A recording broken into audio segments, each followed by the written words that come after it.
God sometimes says no, not because he's mad. He withholds no good thing from you, the Bible says. So when he says no, it's a good thing. You may not know what it is, but you will in time. Hello, my friends, and welcome to the show. On behalf of Disciple City, I'm Todd Carlton, and this is the Toddcast. Follow the podcast on Instagram at the Toddcast_DAC. And for more information about Disciple City, how you and your church, organization, or group can become trained in evangelism and discipleship, visit our website at disciplecity.ca. To be encouraged by what God is doing, download the United Hive app. You can wake up every day to testimonies of how God is moving across the world. Download the United Hive app today. My friends, today we are on location on the shores of Lake Ontario at the Lakeshore Pentecostal Camp. My guest today is originally from Tulsa, Oklahoma. He's living in Sarasota, Florida, studied at Oral Roberts University. He's written 99 books and is most known for the God's General series. He preaches all over the world and is a historian sharing the stories of all God's fantastic people. He's here in Canada speaking for the week at this camp. Please welcome Dr. Roberts Liardon. Good to be with you all again. Hey, welcome. Thank you. Thank you for taking the time to speak to us today. It's good to be here. I'm glad you're out here with the camp with us. Yeah. It's your first time at the camp? It is our first time at the camp. I called it a glam camp. I used to go to church camps and they were suffering enduring camps. This is a nice camp. So I like this camp. I could do this one again. Yeah, it's very nice. Haven't made it to the beach yet, but it's very nice. What about that train? I don't know if people can hear the train about there. 3 times a day, so it's just a part of the uniqueness of the camp experience. Does it come through in the middle of the night? It does come through at nighttime sometime, yeah. But I'm a missionary, so I've learned to sleep through all noises, and it don't bother me as much as it may do other people. That's awesome. Yeah. And you had spoken at a local church before this, and prior to that, you were in the UK. I was in the UK and Germany before I came here to be at the camp, and so that was... it was my first time back in the UK since COVID. I've been back to Germany since, so it was my trip. I usually go there once or twice a year. Yeah. So you quite a full summer for you. Yeah, summers I work, and so I'm all over. So I'm not teaching college or in the Bible college in Dawsonville. So in the summer I can just go and roam and stay as long as I want. And I go to big places and little places and easy places and difficult places to get to. Like the place I went in Germany was a 3-hour drive from Frankfurt, Germany. So I had to get off the plane after I flew across the ocean and then drive 3 hours. Wow. So I think that's Jesus stuff. He goes everywhere.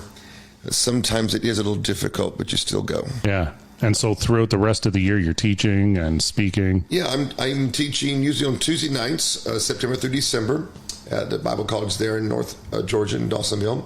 And then I travel the weekends because the Atlanta airport is so nice. It has one-way trips all over the world. You know, to do all those connections, so it's quite easy to get in and get back. Okay. Or get in and get out, I should say. So what about holidays? When do you get to rest? Christmas. The holiday for me is going home. Yeah. A holiday for me is not having a schedule where I have to be dressed or ready by 4 o'clock, 5 o'clock or something. So I actually have a whole day without nothing on the schedule. That's great for me. So we say you live in Sarasota, but I guess you're not really spending heaps of time in Sarasota. No, during the summer when I'm home, I just came from there. I spent a week after I come back from Germany. And then I usually, during the school year, I have a second home or an apartment up in Dawsonville, Georgia. So I usually base out of there because it's easier just to use the airport that way. Oh, awesome. So I live an unusual life. It's not your typical Monday to Friday kind of lifestyle.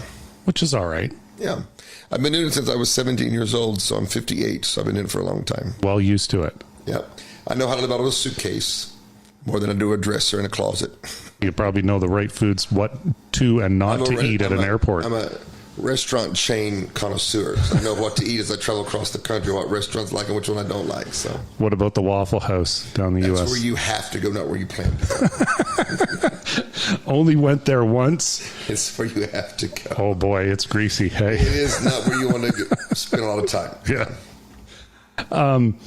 So yeah, let's talk about you in the very beginning, growing up in Oklahoma, and have heard some of your story. We like to do a little research on people. So we know you always grew up in the church and loved it. And that was really interesting to me because a lot of people grow up in the church, but they drift. Yeah. But you loved it and we're always there. Yeah. I jokingly say I was born again. And I say that because I don't remember a day that Bible, prayer, God, and church was not a part of my life. The story I'm told that when I was born, we left the hospital on a Wednesday. And they took me to church first. So I went straight from being born to the church house. I didn't go home. I went to church. And they tell me that 3 of the older, heavy-set grandmother ladies grabbed me in the foyer and prayed over me then.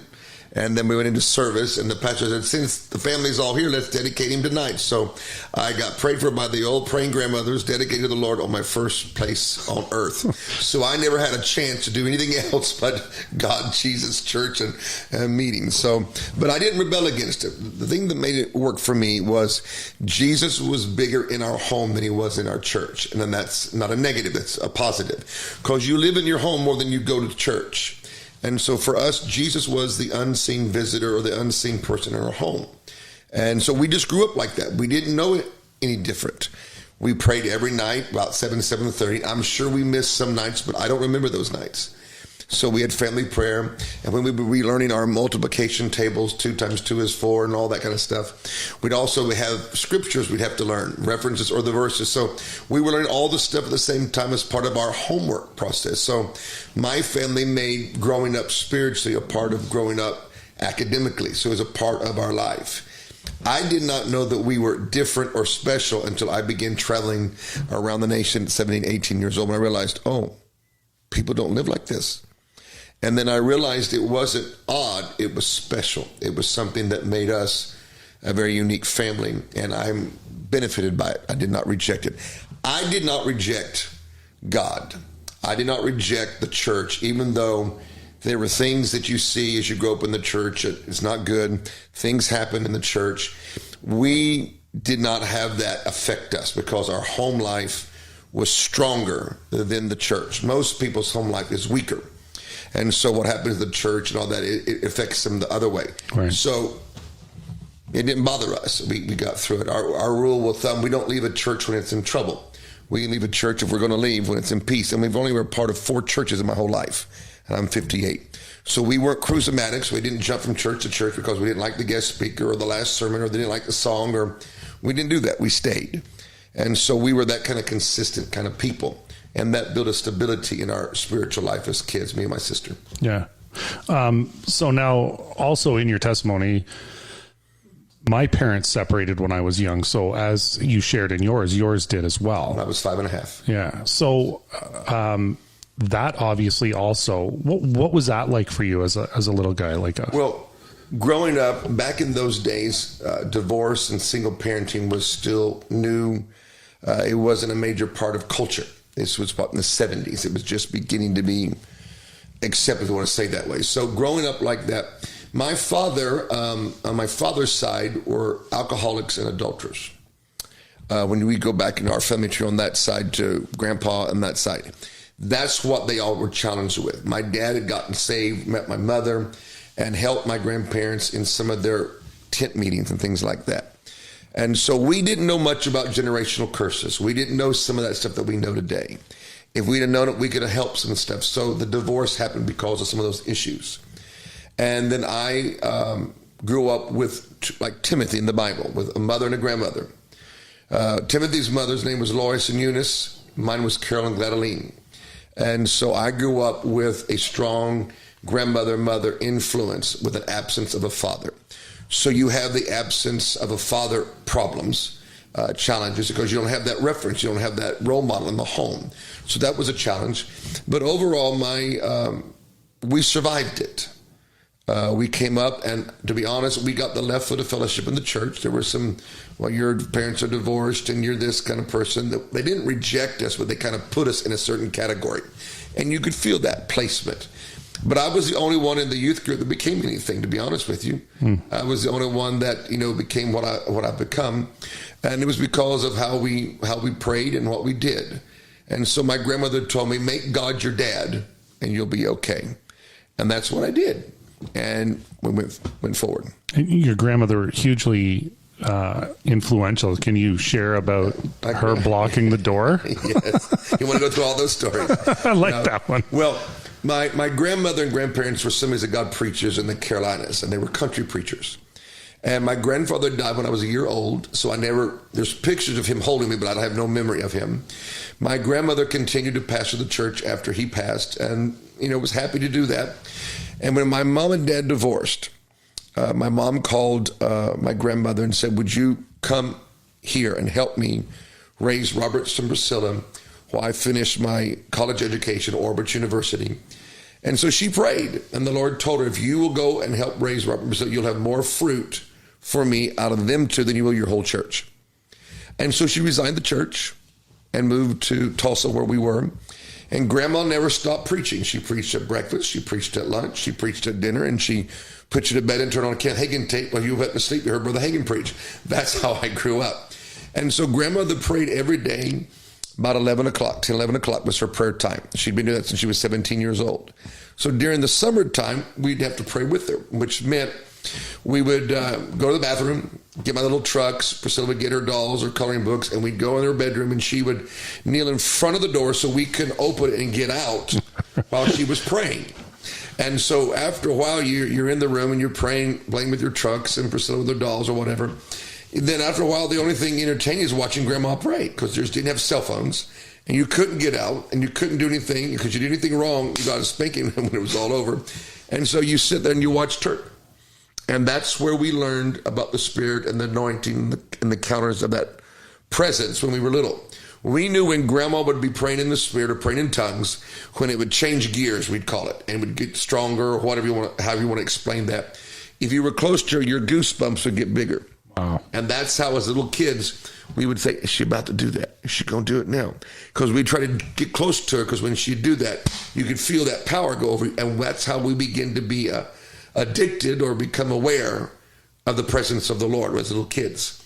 And by the time I was a teenager, we could also pray a couple hours with her without even stopping, because they taught us to pray, and they helped build the muscle inside to pray along if you needed to.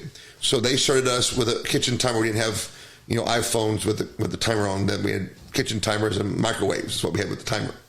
And they would set the timer in the beginning for about 2.5 minutes. You prayed in English out loud. And then you set it again for 2.5 minutes, and you prayed in tongues out loud. So when we conquered 5 minutes, they turned it to 10. And every time we could conquer it real comfortably, they'd change it. So the time we were 14 or 15, we could pray 2 or 3 hours and it would be no problem. And it wasn't a deal. It was just we could do it because we'd built the muscle. So we weren't special people. We just developed ourselves. We were developed in the things of the Lord the right way, and it worked. And I didn't rebel, nor my sister rebelled against it. We actually liked it and appreciated it and valued it as a child would in their own kind of way. Wow, that's amazing. That's amazing. Prayer is so powerful. Yeah. So when you got older, late teens, when did you actually start sort of speaking or feel called by the Lord to do something in vocational ministry? My call came to me when I was 8 years old. I knew that was what I was supposed to do at age 8. At 12 and a half, I preached my first sermon. And then at 17, I wrote my first book and released it at 17 and a half or so. Sold 1.5 million copies the first year. So I went from an unknown person to, overnight when I was still in high school, a very known personality in Tulsa and in the Word of Faith Revival. And so my life is not how you normally do life. My life was lived different mainly because how I was trained so early. I was developed in the Word and the Spirit and the flow of the Holy Ghost. So by the time I was that age, I could be a speaker. And so by the time I was 17, 18 years old, I was doing camp meetings across America and hitting all the big national camp meetings. And by the time I was 20, in my early 20s, I was international. So I'm not your normal way things happen, but I wasn't raised to be a normal child. I was raised to be a strong spiritual person that obeyed the Lord, and I became that. Well, and I've heard you speak, so I can vouch for that too. I hope it's working. Can you frame When you were 8 and you knew you were called at 8, can you kind of put to words or frame what that experience was like? Mine was an encounter that I don't talk much about of a heaven experience. I was 8 years old and I went to heaven. And I know it sounds crazy. Back when that happened, I didn't tell anybody for many years because I didn't want to be the weird, odd person. At the end of that experience or that moment, the call came to me. And Jesus stood in front of me, said, I'm sending you back to earth to preach while they yet call you young. And he spoke the word go 3 times. Go, go, go. And that go drives me today. So most of you have 1 go. I have 3. So if you watch my schedule, how I do what I do, there is a momentum that some people can't keep up with. And it's probably because of that command or that utterance that went into me. And so that's how it came to me. So today people have more heaven experiences. They have more encounters and visions and dreams than they did when I was 8 years old, because that was a rare thing. And so when I finally I wrote that in a little book, a little testimony book. That's the one I wrote first that sold so much. I didn't know it would do that. I didn't want to tell the story. I still hesitate because it's private, it's personal, and it's mine. I'll say that it's my story. It's what happened to me. But the Lord told me it would win more souls than I would. He says, you're not an evangelist, but this will be an evangelistic arm of your ministry. So that book goes out and wins souls and helps people with folks who have gone to heaven. So it's that arm that just reaches and keeps going all the time, that story. Not weird for us. We like weird. Okay. And today there's more of an acceptance of this than when I was 8 years old. Yeah. Because back then there were so few of us that would even say anything. And then you had to also have a death experience to have a heaven experience. I didn't die. I just went and came back. Yeah. It's one of those sovereign acts. And so, I've always taken it, here's what I saw. You don't have to believe me. If you do, great. If you don't, just make sure you get there to see that I'm right. That's the way I kind of, framed it. And that's the way some people don't even know about that in my life because I don't make that a big deal today. Yeah. Well, thanks for sharing that with us. I've had people in previous episodes have, some kind of an experience that's similar in the fact that they didn't want to tell anybody, but yet it's so profound. So you're leading tent meetings across America as a teenager. What were the responses from people that must have come to you to see somebody young? Because you can tell when somebody is anointed speaking versus somebody who's just a good speaker and well prepared. Yeah. What were some of the feedback that you got from people? Well, they used to introduce me as the youngest old man you'll ever meet. That's how they used to say. He's young, but when he talks, he sounds old. Now, what that was the age of my spirit that had been developed through my church and my home life and my personal discipline of welcoming that. So when spiritual aging does not have a limit to it, it has a request from you. The more time you give it, the faster you'll grow. Your body only ages at a certain pace. Your intellect can age a little bit faster, but it still has a limitation of what you can comprehend at the age you are. Spiritual aging is up to you. As much time you give to it is how fast you can grow. And so my spiritual age was a lot older than my biological and mental age. So when I stood up to speak, this thing came out, and it enamored people. Like they couldn't figure it out. Like, how can you talk like a 40, 50-year-old minister when he's only 20 years old or 18 years old? So they would come to see if it was real. And then the other thing that happened was I was classical Pentecostal. I had a prayer line. So prayer lines were fun for me. You cast out devils, you get people saved and spirit-filled, you get them healed. And they would come to see what, because I was crazy. I didn't know you weren't supposed to do this. If you want prayer, come forward, and 400 people would show up. In those days, you prayed from all yourself. You didn't have ministry teams. They're a lot nicer today to help you. Back then, you do it all yourself. The altar service may go an hour and a half because they'd want you to do it. And so we would pray for people. I would pray for people, and all kinds of things would happen. Demons would scream and come out, and most people didn't see it like that in their churches and some of their camp meetings. But when I would show up, to me, it's just the way it's supposed to be. If it didn't happen, there was something wrong. And because of the strength that I was with the anointing on top of my human spirit strength, it exploded, and not much freaked me out or pushed me back. I would press in and break through it. And so they would come, and a lot of the older saints loved it. The young people my age were enamored by it. The middle age was mixed between I like him, but really, they were trying to find if this was real or not. Well, time solves that problem. You can't answer that and say, well, it is real. Well, you're supposed to say that. So time tells the story to the skeptic. And so most of them I won in time. I'm still here at 58 doing the same thing. I was wilder when I was younger than I am today. It was also a different day. Like then I did all the prayer lines myself. Today you can have whole ministry teams to help you, and you can pray for more people that way, and it still works effectively. So it's a little bit of a different flow, but it's not, well, it helps me at 58 not to get so exhausted. I still miss sometimes I want to do the whole thing myself and just say, we're going to be here a while and go at it. So that's my answer to your last question. So how's that? That's great. That's great. Did you say 12 when you wrote your first book? No, I was 17. Yeah, you spoke first at 12. So let's talk about your books. What got you so interested in God's generals and all these people in the history? I've had two dramatic encounters in my life. The 8-year-old heaven experience and the 12-year-old the general's experience. And this is the one I tell more often. I was watching Liardon and Shirley on television as a 12-year-old boy. I wasn't fasting. I wasn't praying. I wasn't being spiritual. I liked my Liardon and Shirley show. And Jesus walked through the front door of my house without opening the door and took about 3 steps toward me where I was sitting on the sofa like this. And all of a sudden, the room moved back to like 500 yards where you could barely hear the TV like in the distance, a little bit of the noise. And he said, study the lives of my generals. Know why they succeeded and why some failed. For there will come a generation who will want to know what I will show you if you will do what I tell you to do. And he said a few more things. And he turned around and walked back out the door. And I went back to watching TV. And I didn't like anything he said. Just to be honest with you and all the listeners, I didn't like anything he said. Because those words he spoke, I understood. Those are words that we were familiar with in our family, that kind of language.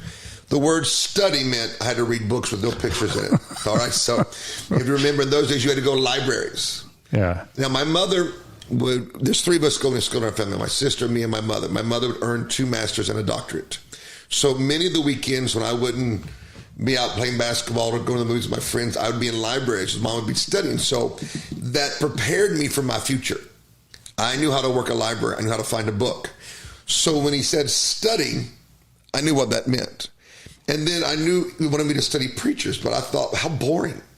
Because my reference to most preachers then were fat, bald-headed preachers spit when they preached. Okay, that's what I grew up with. I'm exaggerating to a degree, but that was the gist of what they were. They weren't the great bonkies. Those kind of things were not in my frame of mind as a child or a 12-year-old. And so, but I had a little belief. It's not scriptural, but it's a Christian belief that if you weren't doing what Jesus wanted you to do, you had an attitude you didn't like it, and he came, you wouldn't go in the rapture. So that's not scripture. That's just called Pentecostal stuff I was around. So we had a small little library, probably maybe 3 or 4 shelves of books. And I went in and picked up one of the biographies that happened to be in the family library. And I read it mainly so if Christ came that night, I could go to the rapture. Then that was my mindset. Okay, I know it's not sound doctrine, but that's what it was. And about when I was reading the second page or so of the second chapter, something happened to me. All of a sudden, the consuming desire to read and to want to know the story of different people that God chose and why and what they did took me over. And at this point, my librarian tells me I've read 14,000 plus books in my life so far. Wow. So now, not all of them were big. Some were little pamphlets. So let's put them, but they were books. And I read books that you will never read, and I don't want you to read because it takes too much time. It's only one sentence worth reading the whole book. But you have to read the whole thing. I would read these books about preachers and movements and their teachings and consuming. So when I went to school, I'd have my school books and a biography with my books in case in my math class or my science class we'd be done early and we'd have 20 minutes or whatever else to do, nothing. I'd read that book. And so I didn't play as much basketball. I still played sub, but not as like I did. All my social world kind of was shrunk to a point, and I became a little geek that read Christian books. I can say it like that. Little guy that just read Christian books, and I loved it. My mom thought, "Are you okay? Are you? There's something wrong. Is there an imbalance here?" And they finally realized it was something the Lord had led me to do, and they supported it.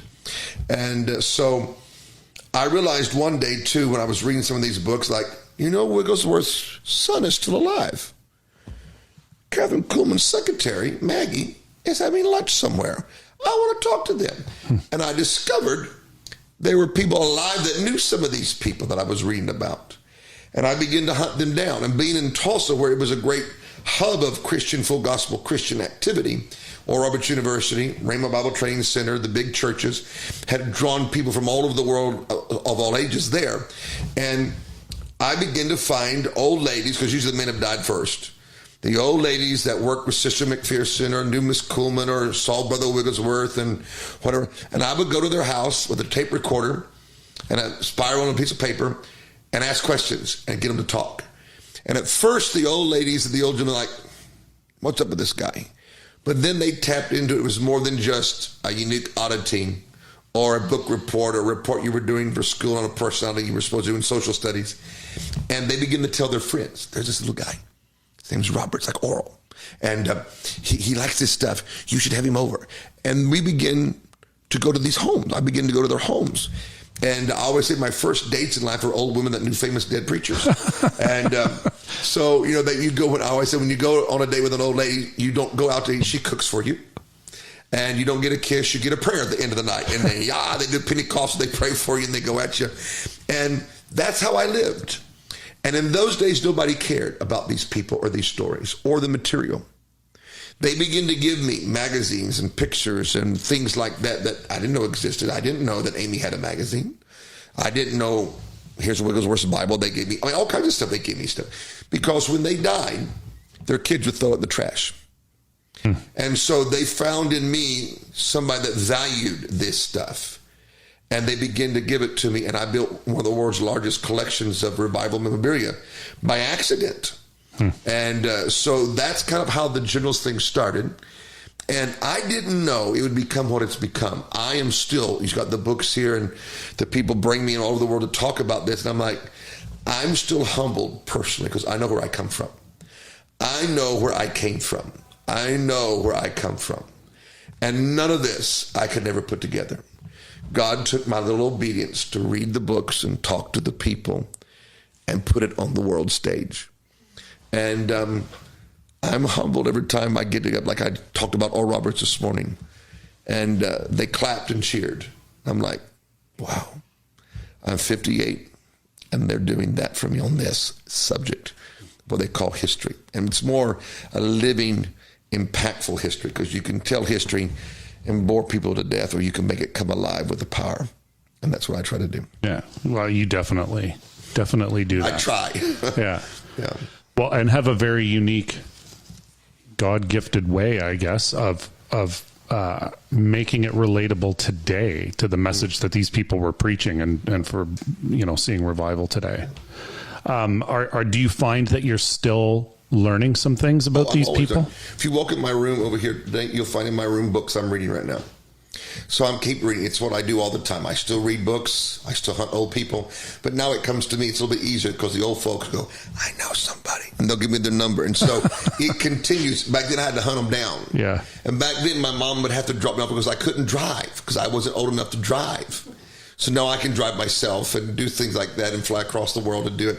I'll go across the state or fly or say an extra day to go read a letter that somebody wrote about something. That's how, I won't say geekish, that's how intrigued I still am at 58.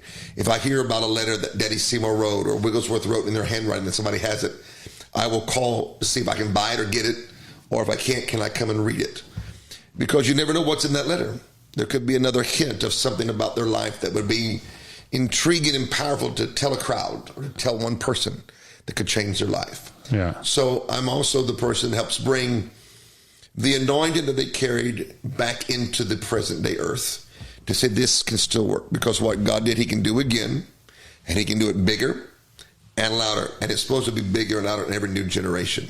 And so yeah, that's fascinating. So we're of the same generation, so it's intriguing today, and like you say, back then geeking or right type thing. How did your peers, your students, how did they treat you or while you were doing all that stuff? Well, I went to public and private Christian high school education. So I was in the public school until my 10th grade. In my 11th and 12th grade, I went to Victory Christian School, which was the accredited Christian school at our church in Tulsa. And in the Christian school, my last 2 years, I became, at first they didn't know what to do with me.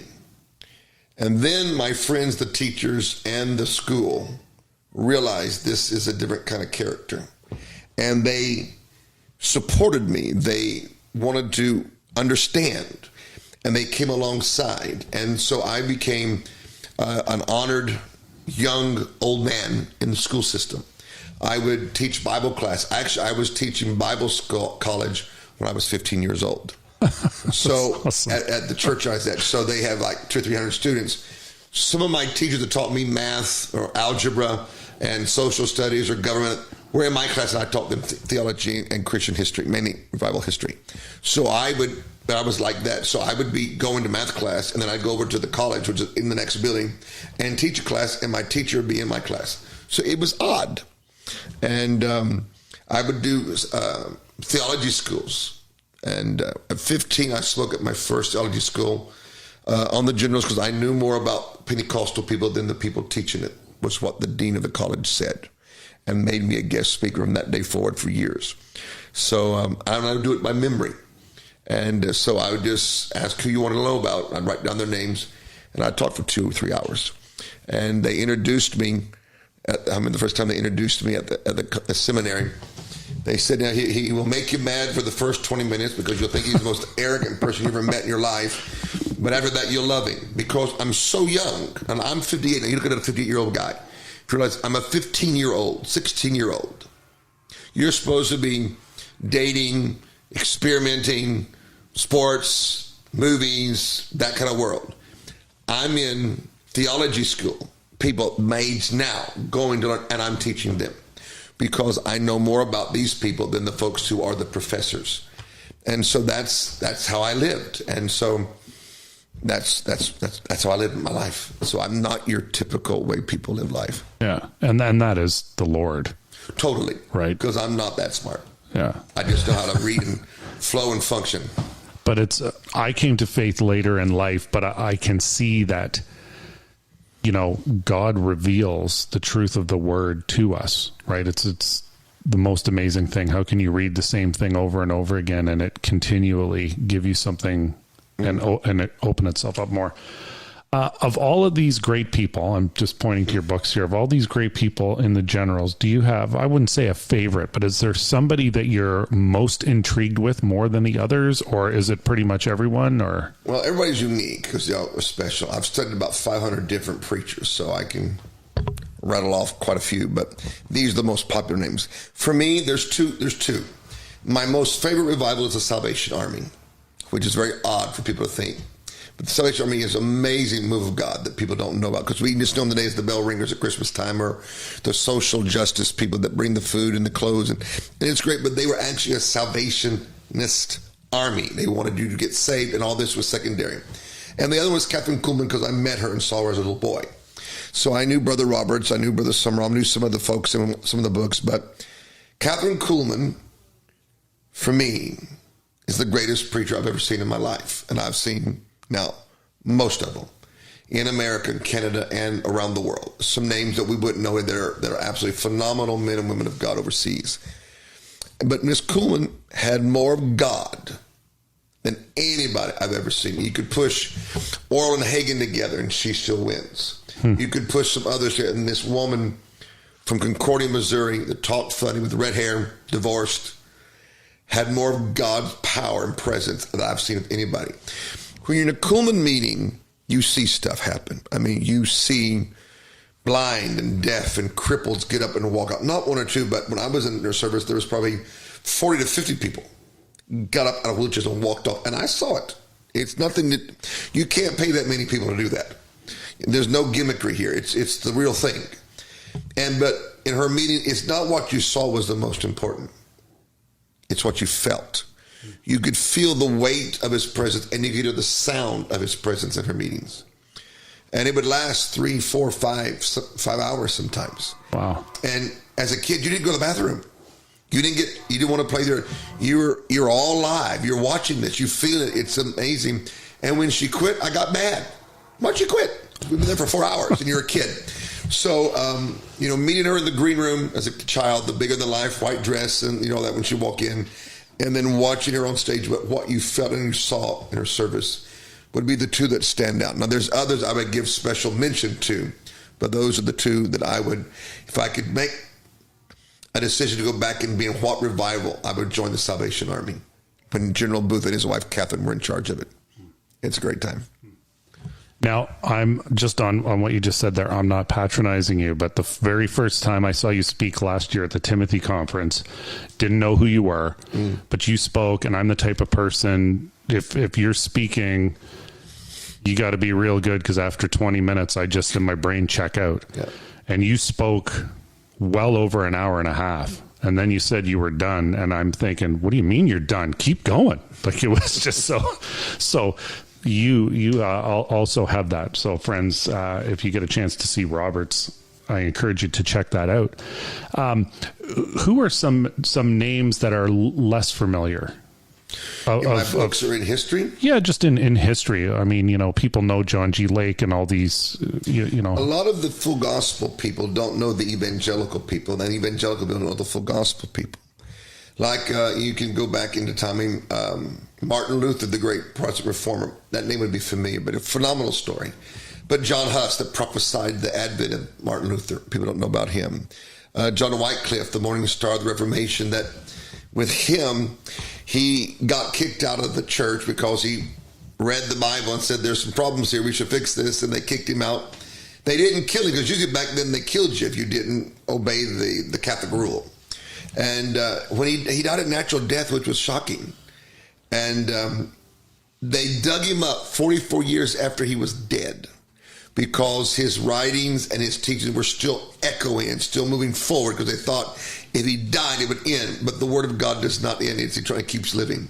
And they were still so mad with him that they gave an order, dig up his bones. Now, you've been dead for 44 years, so there's not much left but bones, hair, teeth, and skeleton. All right, let's just be honest. I know it sounds gross, but put the picture. You're gone. There's no facial features left. They're still mad, and they dig up your bones and your teeth and crush them down and set them on fire, turn them into ashes, and throw them in a river to get rid of you. Well, the joke is the river they threw him in went out to the ocean and went around the world. So when you tried to get rid of him, he went around the world. So the point about John Wycliffe, would anybody care 4 weeks after you're dead that you were alive? Not likely. 4 months? All right. 44 years.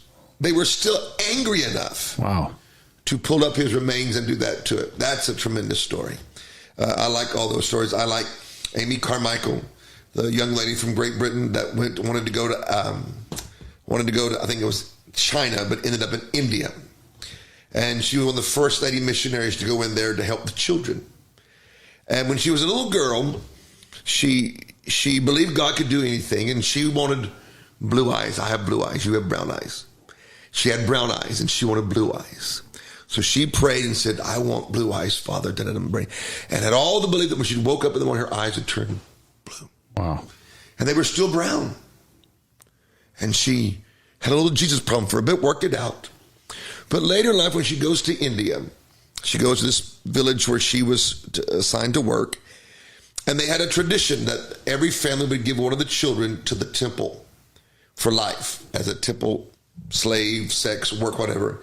And this was the tradition that had gone on for hundreds of years. And the torture of the children and that would just bothered her. And she went to the priest and said, stop this. No. Went to the families. No, we don't want the gods mad at us. But it wouldn't leave her. What do I do about those poor children? So she went and got coffee grounds, rubbed them on her face so she would look a little browner instead of a white British girl. Wore the dress like the Indian lady, the sari dresses, and would go into the temple and put a little boy, a little girl underneath her dress and walk out and begin to slowly bring children out. If God would have answered her prayer that day when she was a little girl and turned her eyes from your color to mine, they could have spotted her as she went into the temple to bring out the little kids from slavery. Sometimes when God says no, it's because he knows something about your future. The answer to this request and this desire is no. It's not because he's mad at you or you've done something wrong. He just knows your future. And the answer is no. So if people are watching and listening and you have a Jesus problem, because you got to know, think of Amy Carmichael. She was so thrilled as an adult working with the children. Her eyes were brown so she could help bring the kids out from their bondage. God sometimes says no, not because he's mad. He withholds no good thing from you, the Bible says. So when he says no, it's a good thing. You may not know what it is, but you will in time. I love her story. I love David Livingston's story, how he went to map out the interior of Africa, because the outsides of Africa or the edges of Africa have been mapped by all the explorers, but the interior, there was no maps for the rivers and the mountains and the tribal people. And so he was Scottish. And he says, I'm first a minister of the gospel before I'm an explorer, because the world knows him as the great African explorer. And he goes to Africa, maps out the interior, spends years away from his family. His first visit to Africa, a lion bites his face, and there's a scar on his face. You can see a picture of him, and shakes him, and for some reason lets him go and walks off. I jokingly say maybe it was one of those angels that helped Daniel that got a little late for David Livingston, but he got there just in time where it didn't kill him, but he didn't die.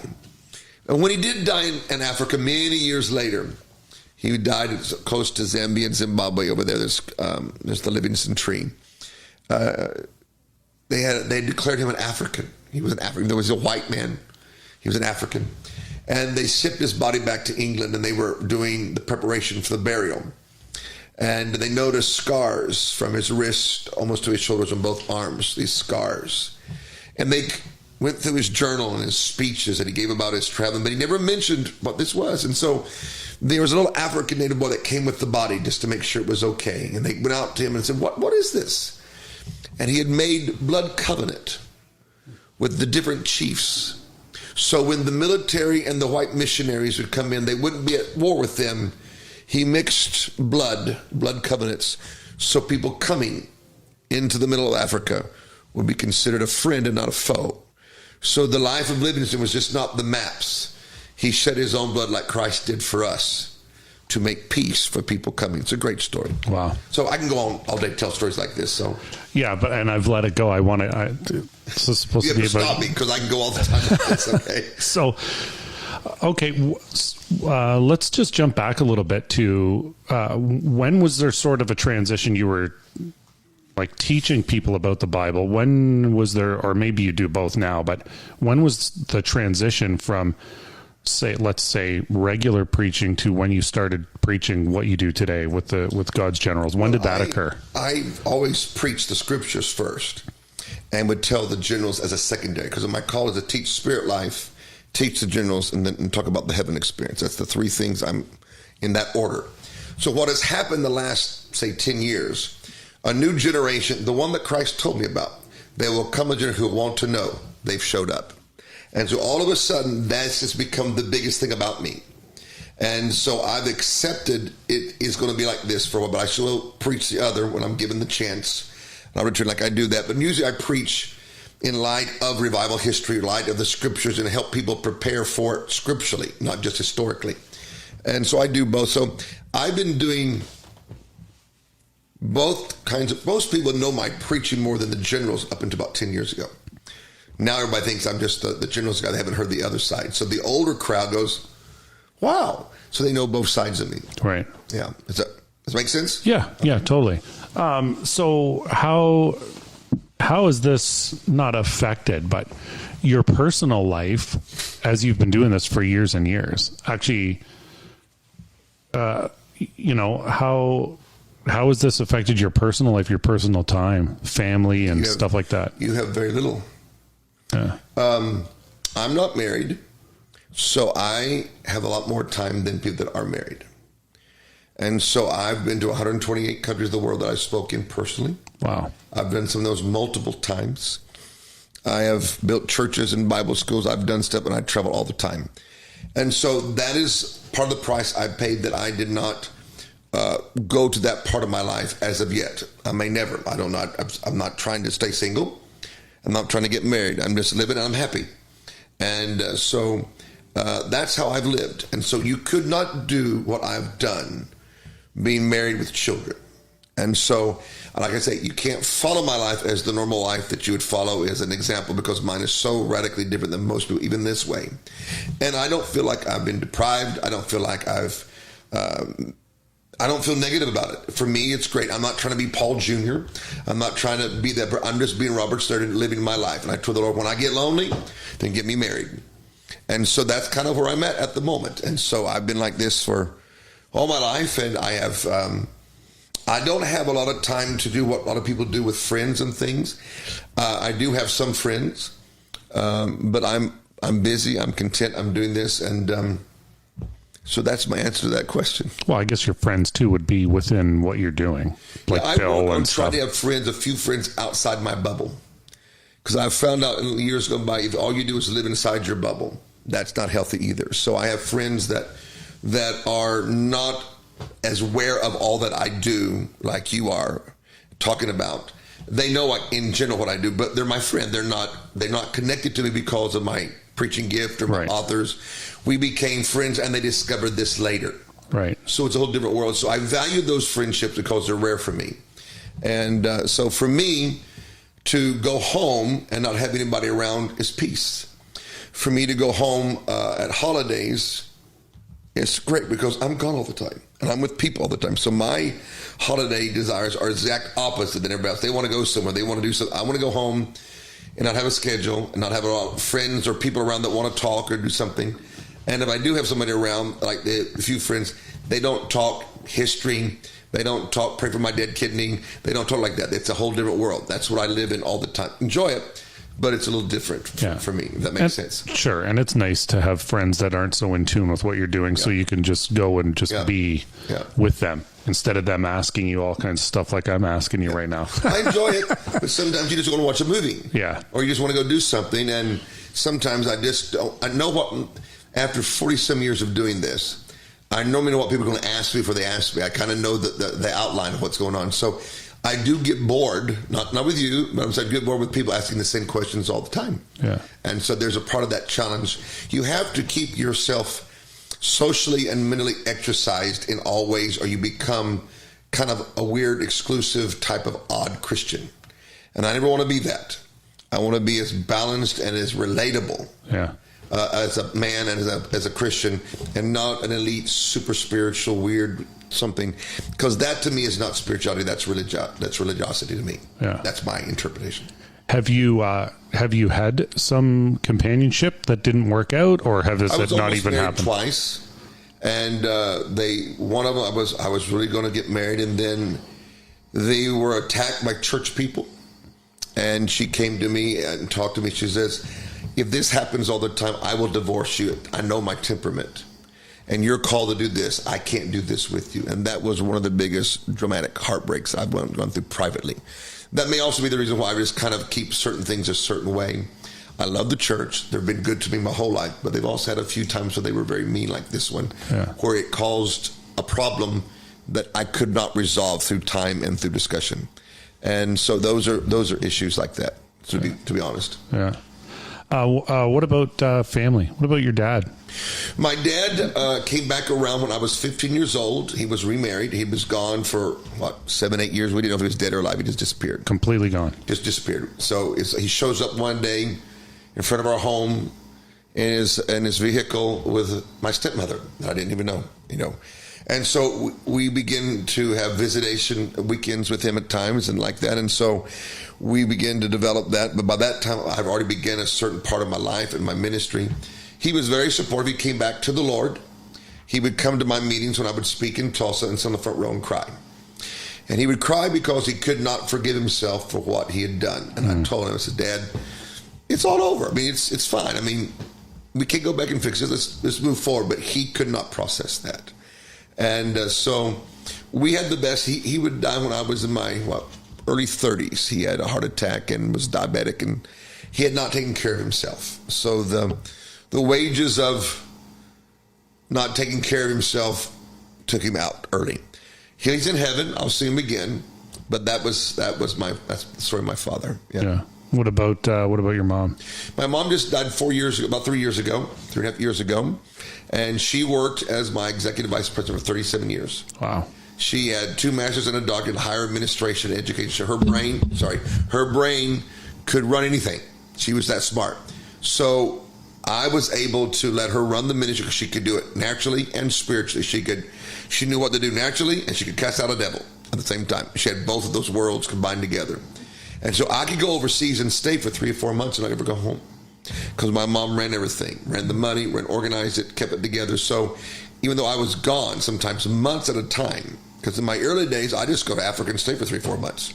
I go to Europe and just stay because that's what I did. Yeah. And I loved it. You're young and you're having the adventure of a lifetime and you're doing it for the Lord and you're meeting all kinds of people and experiencing life and experiencing God to move. And we just go. And that's why some nations, I'm more popular than I am in America because I've spent more time there and they're smaller. So you can become a bigger voice faster in smaller nations. And there are some people that I'm actually closer to overseas than I'm here because I've spent time with them and became friends, and I'm actually really a part of their family. They call me Uncle Roberts or Daddy Roberts. I'm in the family. So they invite me to their birthday party like I live next door, like it's across an ocean. But that's how close we are. So I've tried in my travels not to be the American superstar like we can come across. I've tried to be your friend because when I'm at this age back then, I want to be able to be the friend of your son and his family. And when I'm real old, I want to be the friend of your grandson and die among that generation. You can't do that by being an arrogant, loud, stardom American preacher. You've got to be the friend of the people. Yeah. And you got to get out of that and you got to go to their homes. You go eat their food. You know the name of their children. You go spend time with them. And I purposely did that. So that's why all over the world, I can leave America and Canada and be gone for 10 years and be busy every day overseas. I never have to come home because I worked like that. I've been in 128 countries. It's amazing. And they're not all the big, nice countries. Some of those small, rough countries, Yeah. That's what Jesus does. He went everywhere preaching. Yeah. Is there a country, obviously you'd have the peace of the Lord, but is there a country that was pretty sketchy or hectic that you've been to? Well, yeah, I was in Mozambique during the war and got shot at for 15 minutes. That was my second missions trip to Africa. So I've been that. I went through the Chernobyl nuclear cloud when that blew up. I was over in Eastern Europe when it came through. Wow. So I did that. I was in the Philippines during one of their coups. I was in the Persian Gulf before the first Gulf War and the PLO bomb threatened our airplane. So I've had all kinds of fun things. I don't talk about it because it's life and it happened. But when you get those kind of questions, I can list them. Yeah. But when you live life, it's just called living. It's like, oh, okay. Yeah, that's just what you do. And then you look back on like, oh my God, I did go through all that. How did I do that? Yeah. I was in the Burmese jungle, helping the Karen people where the Burmese were trying to genocide those people. And so I was back in those jungles. And then you go from the jungles of Burma to the presidential suites of the hotels in Singapore the next week. And the extremes of bathing in a river, eating barking deer and iguana, to a 5-room presidential suite with a butler within a week of each other. The emotional pull. Yeah. I died. That week killed me because you want to go one way and you got and that's the week that I died. Whatever. I can sleep in whatever. I can eat whatever. I can go whatever. And that's why I still live. So one day I'm in the big old sweet hotel with a limo. Yeah. The next time I'm in the back of a Toyota truck going down some dirt road in some small country. Hiding. Yeah, that's life. Yeah. Well, the Chernobyl cloud does sound like a fun time. You wake up and you hear the news and you go to the embassy like it's here in 3 hours. Oh my gosh. So that's when you can't really hide. You can't get out fast enough. You just pray, Lord, I need you to protect me, that nothing will hurt me or anything will get into my system to cause cancer or something in the future. So it's been years and I'm okay. Yeah. And that's how I really pray. I really trust the Lord. If you obey the Lord, he protects you and he insulates you to where you actually enjoy what looks terrible. And you look back on like, how did I eat and do that? You're graced. That's the only way you can do some of that. Yeah. I'm an American. I like all my American stuff. I like my American food, my American comfort, but I've not lived in all of that. Yeah. So. Yeah. Your sister. Yes. You still get to see your sister. Yeah, what does she works do? in my office with me. She's a part of the team. Her husband died about a year ago, so we've had some deaths in our family in the last few years. So the only one left of the immediate, when you hear me tell the story, the only ones left of that is me and my sister now. Mom, stepdad, my real father is gone, my grandmother's gone, and her husband Mike has passed away. So it's just back to us. So I've told her, I said, we can be creative for holidays. It's just us. We've got cousins and aunts and uncles and things like that, but our immediate family is not what it was. And so she's spirit-filled. She used to be my youth pastor in my church in California. And with the death of her husband, she's kind of coming back into her calling and come back into some of those things. So I think that a year or two, you'll probably see her out with me preaching. Yeah. That was my goal. She have kids? No kids. No kids. We're kidless. I mean, we should adopt some or something, but they didn't have any children. Yeah. Awesome. Well, Robert's, I'd love to just sit here and talk to you all day, but I just want to respect your time. I know you preached today, and you really went for it for a long one, I hear, which is awesome. Or Robert's life story for up 2 hours. Yeah, so I think some rest would be appropriate for you. But I'll have one final question for you. But everyone, to check out Roberts is all over social media, so you can check him out on Instagram, Roberts Liardon _official. There's a Roberts Liardon Ministries Canada, so a Canadian division of that. Canadian office. You can email that info@rlmcanada.com. The website is robertsliardon.ca, and of course robertsliardon.org. That'd be your main one. Yes. And on there, friends, you can, there's some YouTube videos of sort of a more lengthy, in-depth testimony of Robert's testimonies. You can see all his books, online courses, live teachings, and the vault, which is diving deeper into. Yeah, that's my collection going electronic. We're getting that. So everybody, you can't come to Florida and see everything, so we can, make it electronic and put it on the internet so everybody can see it. Yeah. Plus it preserves it. Yeah, that's awesome. We'll have all the particulars in the description. But a final question for you, Roberts. Of all the 128, you said, countries you've been to, is there a country that you haven't been to that the Lord's put on your heart to go to? Country I've been wanting to go to is Luxembourg. I've been to every country in Europe but the little small Luxembourg. I like to go preach there. I want to go to Cuba. That's a desire to go to Cuba. And we're just now starting. I've been all these countries and never been to Central and South America, if you can believe that. I have books in Central and South America. So I think my time to come to Central and South America is about to hit. We're beginning to make inroads into Brazil, to Bolivia, Colombia. So we're starting to go in. So that's what's happening. Do you have any kind of a feeling for South America, or what you'd like to share with them? It's growing. I want their preachers to be more successful by knowing the reasons why others made mistakes, and so if they could learn from that and put signposts in their life or make the right turn so they don't go through the same mistakes.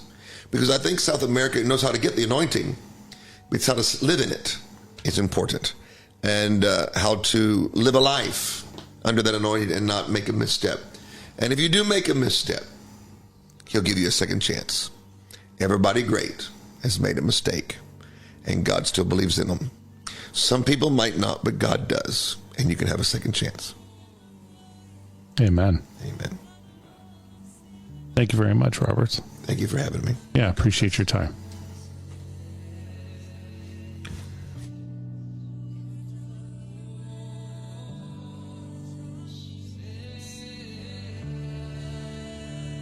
Friends, I'd encourage you to check out the website and check out some of these books on the history of God's generals that Roberts has written about. And if you get an opportunity to go see him speak, I really encourage you to see him speak. Great history there, and definitely a man called by the Lord to share all that stuff with us all and to help us see revival. Again, I say it often, but the Lord's waiting for us, friends. Let's go.